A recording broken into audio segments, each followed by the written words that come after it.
Just like businesses in other industries, higher education institutions across the country are dealing with cybersecurity incidents. Knowing what resources are available during the incident planning and response phases is crucial for these schools. I'm Charlie May, and you are listening to Baker Hosts. Today, Counsel Ben Wanger from BakerHostetler's Digital Risk Advisory and Cybersecurity team is joined by Paul Davis, the Area Senior Vice President and Regional Director at Arthur J. Gallagher & Company, and Tom O'Neill, Management, Liability, and Cyber Practice Leader for Assured Partners, to discuss these cybersecurity resources. Paul and Tom, I'm really happy that you guys are joining me today. You guys are obviously two of the most active cyber insurance brokers in the education space. I know I've presented with both of you at conferences regularly, most recently with Tom at the SUNY Technology Conference. And one thing that I always see when we are presenting together and we're speaking to universities or other audiences is a lot of our talk is you guys are keying me up to talk about the incident response process. Well, I thought it would be fun today to take the opposite approach, where we'll talk about the incident response process, but more from your perspective than mine. Paul, why don't you start? Talk about your relationship with the school clients that you work with. What do you really do for them? Yeah, thanks for having us, Ben. It's a pleasure to be here speaking with you and Tom. Yeah, as you well know, cybersecurity is not just a once a year type project for higher education institutions. It's a true kind of year-round project. Data privacy doesn't end when we renew a policy. At Gallagher, we really want to be more than just a placement broker and be a true cyber risk consultant for our clients. So some of the things that we do throughout the year, we'll do an onboarding meeting with our clients after we place the program and advise them of some of the complimentary and discounted services and products that are offered by their insurance carrier. We'll also advise them of the coverage triggers for their policy, who their approved incident response vendor panel is, and so they can really maximize the benefits of their insurance program. So that's a good example of one additional touch point that we have with our clients throughout the year. Another quick example I'll throw in there too is we speak with underwriters on a regular basis about what cybersecurity controls are most important to their underwriting. And we produce a report once a quarter that we share with our education clients about, and we prioritize that list of cybersecurity controls. And a lot of our clients really appreciate that list because it helps them prioritize projects within the organization when funds, headcount are limited, and their attention is pulled in many different directions. And I know I work with a lot of universities in the cyberspace, and I know that there are certain aspects of universities that are just going to make them very unique to deal with. From a brokerage perspective, Tom, how are education clients different than others? Why does it require some expertise to work with these educational institutions? Yeah, the education space is unique, I think, from a business organization standpoint, but also from a network construction standpoint, right? So with a university, you're going to have separate networks for students. You're going to have a guest network that's hopefully segmented from the rest of the network. So just given the number of users that can be accessing one of the colleges or universities' networks at any one time, it does create a unique exposure. That combined with the potential threat that threat actors are going after the higher education space, higher ed certainly has their work cut out for them from a network security standpoint. Great. So let's talk about cyber insurance coverage. From your perspective, what should schools, universities, and K-12 schools, what should they be looking for in a cyber insurance policy, Tom? Yeah, I think the biggest thing there is you need a policy that aligns with your incident response strategy. So you need the right coverage with the right limit and the right carrier. And I think that one of the best examples for hitting that sweet spot for the right coverage is by selecting a policy that is going to align with how you are going to respond to a cyber incident. And basically, you have two options for how you can set up your cyber policy.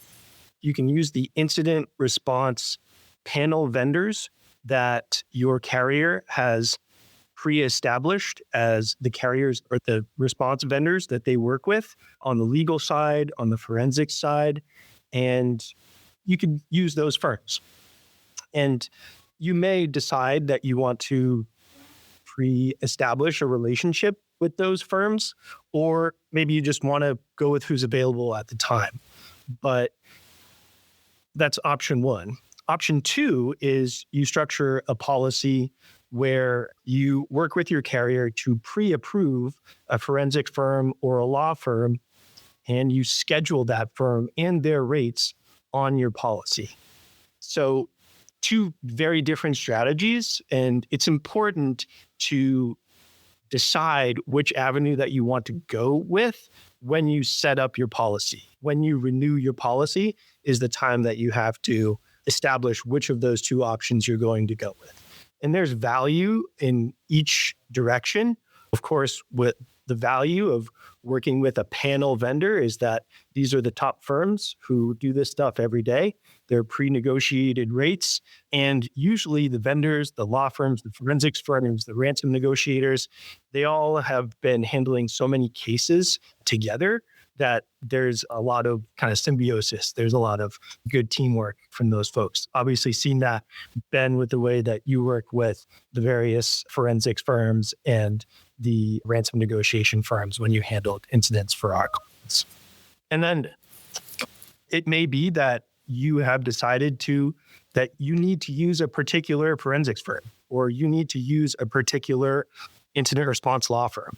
And if that's the case, then if your cyber carrier does not have them on their panel, then you need to think about how you structure a policy so that you can work with the vendor that you want to work with and still have the bills paid for. Yeah, I think it's a really interesting point, talking about how you want to make your incident response policy or plan first, and then find an insurance or cyber insurance policy that fits that plan. I think you probably see it much more the opposite, where you'll see a school get their insurance and then find a plan that fits their insurance. But you can probably have the best of both worlds if you make that plan first. And unfortunately, more often than not, it's the universities who have gone through an incident and who have gone through a claim who are taking the proactive steps in how they set it up for next time. So if you can learn from other universities' unfortunate situations, then you'll be best set up and best prepared for an incident as you work through that. But one of the things that I've seen in the incident response process, and I think everybody knows, is the vendors that you choose, the legal vendors, forensics, play a very large role in how successful the incident response process is. I agree with you 100% that kind of identifying them in advance is very important, because that's how you can make sure that you're going to have the best possible help. But Paul, what does that process look like if there's an insurance policy that generally fits fits everything that they want, except a vendor isn't on panel? What happens then?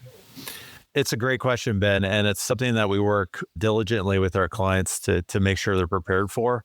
There are different approaches by different insurance carriers to how they manage their panels, their incident response vendor panels. Some of them are very flexible in the selection of a particular vendor, giving an insured a lot of choice. Others are very inflexible. So usually the process, as long as we have preparation, it can go very smoothly.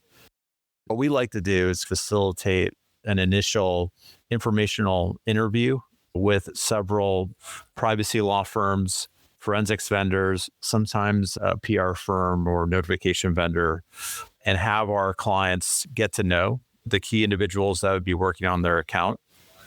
And then once they've made a selection after those interviews, we go to the carrier and we disclose who they've chosen. For the most part, the carriers will want to know the negotiated hourly rates with that particular vendor if the client has a pre-existing relationship already. But usually with a little preparation, most carriers are pretty understanding and can add particular vendors to a pre-approved list. It sounds like it's really in the university or school's kind of interest to really make their plan first, and then they can have exactly who they want on there instead of being shoehorned into certain vendors. That's right, 100%. Now, there are certain products out in the market that really limit the scope of vendors that you can use, but we try to be very clear with our clients, hey, this is a very unique product. It's one of the reasons why maybe it's a cost-effective product, or you're getting certain additional features, but the compromise is you don't have that flexibility in the selection of privacy counsel, forensics, and other vendors. So let's talk a little bit about the proactive side before a school ever has an incident. What resources do you see that are available to schools from their cyber insurance, especially ones that are being underused? How can schools best use those resources in preparing for the cyber incident response process?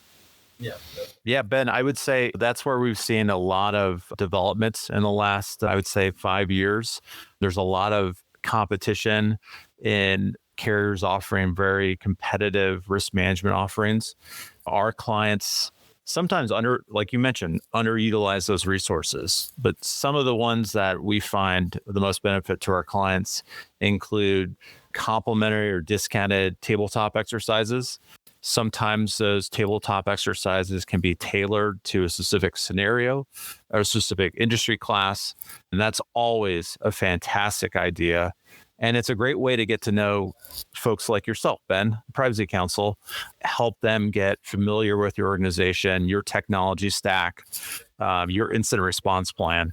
And it's a fantastic thing that carriers are offering. Yeah, I find myself, I do 10 or 15 tabletop exercises for universities a year, and they are totally invaluable. Just practicing that process, making sure that everybody knows what their role is, what other people's roles are. I find that at universities, given their structure, everyone doesn't know what everybody else is doing. So I think that the ability to sit down and talk about who does what in the incident response process not only makes the university more comfortable that they are prepared, but it prevents hurt feelings and anger during the process when people say they should have been involved, they don't understand why they weren't contacted.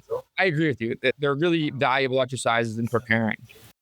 Yeah, and it really aligns with the mission of those clients as well. Collaboration, thirst for knowledge. It truly helps foster a collegial response, a coming together at a time of crisis. And if you can have an effective plan before you're actually in an incident, it's really invaluable.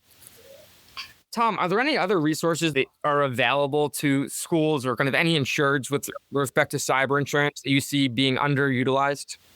Yeah, absolutely. And maybe the number one thing that I see underutilized, which is a true resource, is something that Paul had mentioned when we first started our conversation, which is the onboarding call.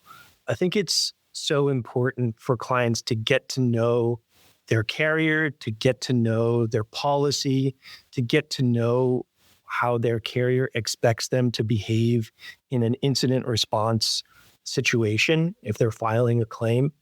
So that onboarding call is a great opportunity for our clients to get a download of all of those processes and feel confident that they know how to report an incident and how they're going to incorporate that data into their incident response plan. And that's just a simple 30, 45-minute Teams call that you can do, or a phone call. That's a great resource that pretty much any carrier should be able to provide. In addition to that, like tabletops, many carriers are offering additional resources. Incident response plan reviews is one of my favorites. The incident response plan document should be a living, breathing document, something that you continuously evolve.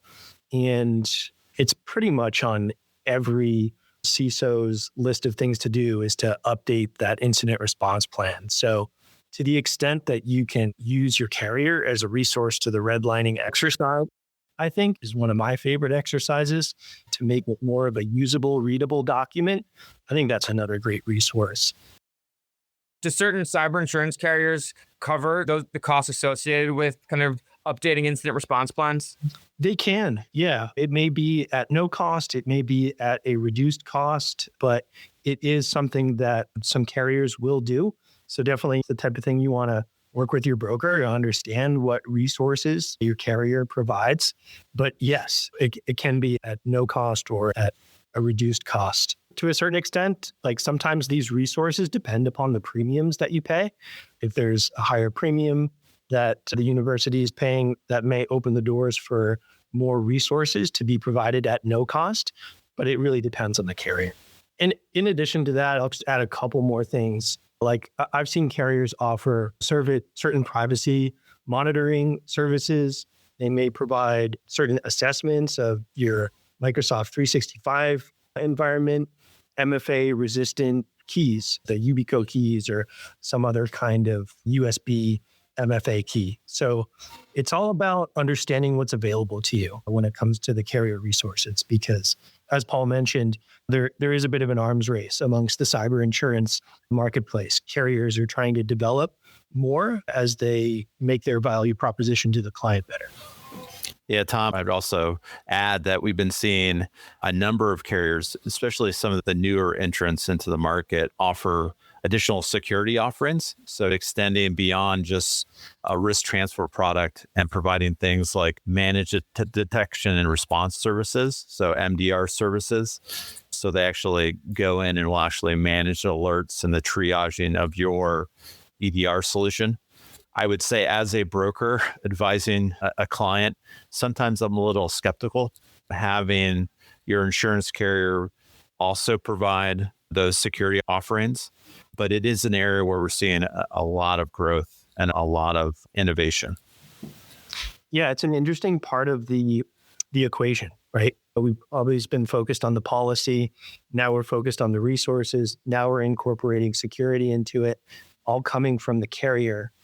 And it just goes on that into that conversation with your client and the relationship with them. If those vulnerability assessment tools or those security scanning tools are valuable to you and you're utilizing them, then that changes a conversation about whether we are marketing your business to look for a different carrier. It's great stuff. So the last issue I'd like to talk about with you guys is the cyber claims process. That's another issue, another process that really, as the incident response counsel, I'm not a part of.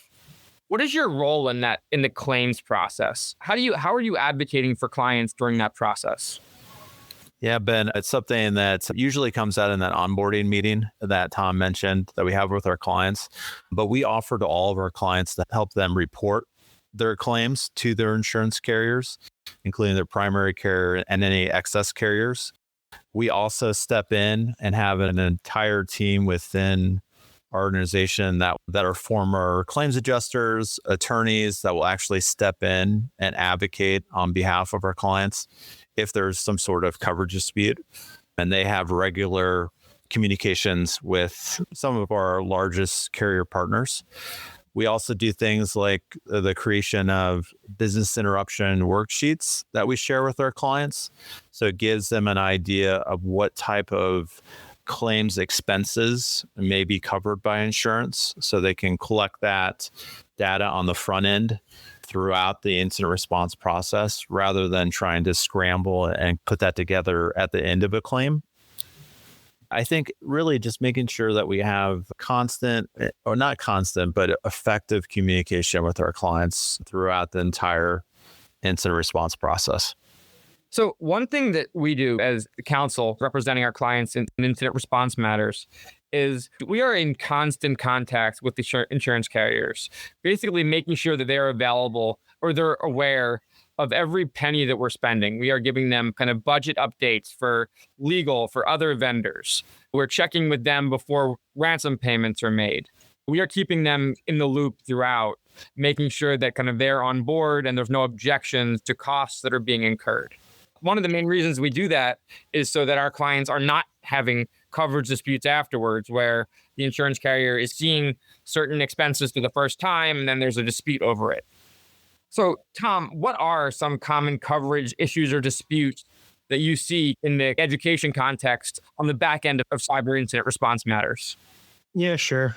And for me, the first thing that comes to mind goes back to something that we were talking about previously with regards to panel vendors and using approved vendors. So I think some of the biggest challenge that our university clients can face is if they do go off panel and their policy does require that they use panel vendors, that can be a situation where the carrier may decline to provide coverage for those bills, or they may look at what the hourly rate was for a certain data recovery service that you purchased. And if those rates are deemed unnecessary or out of line with their requirements, those are things that they may only offer to pay for what their standard rates are.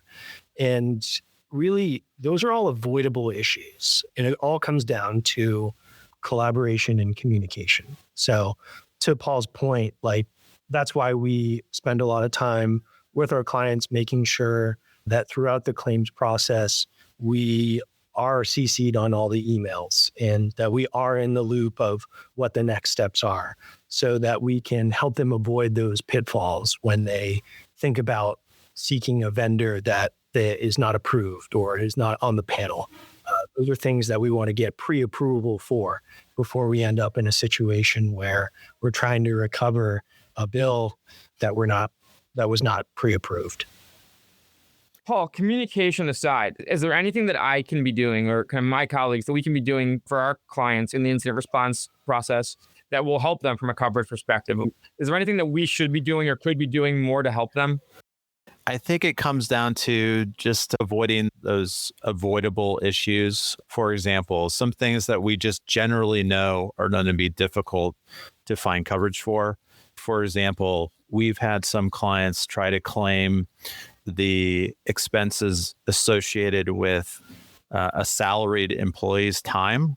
And traditionally, that's not covered under a cyber insurance policy. Additionally, we've seen some insureds try to claim like an incident response bonus payment to salaried employees as a covered element of their insurance policy. And that in general, it is not covered. It would be really helpful, like if you start to see maybe a client disclosing that they're going down a certain path and trying to claim something that is traditionally not covered by a traditional cyber insurance policy, just helping them get back on track with the help of brokers like Tom and I. But I think that would also be helpful. The final point, Ben, one of the other issues that we see that it commonly leads to some sort of coverage dispute is late reporting. And it's usually not an issue that you would encounter, Ben, because you're getting involved usually when the insurance carriers have already been put on notice. But we see many times our clients maybe incur expenses or start responding to an incident before putting their carrier on notice. And that just leads to a whole host of issues on the back end, not only trying to get those incurred expenses covered by the insurance carrier, but it's just very messy. So I guess if you are interacting with one of your clients, it would be really helpful if you're asking questions about cyber insurance and inquiring about their policy and trying to make connections with the client's insurance broker. I think that really underscores the point is that we're all working together in this, kind of the brokers, the attorneys, the other vendors. And I think the more we're in communication, the better kind of we're servicing our clients.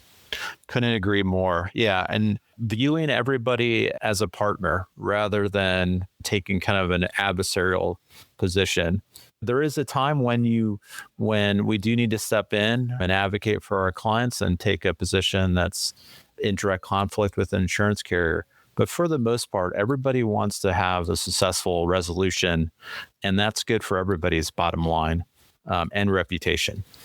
So yeah, viewing everyone, including your carrier, as a partner, I think is a good way to approach incident response.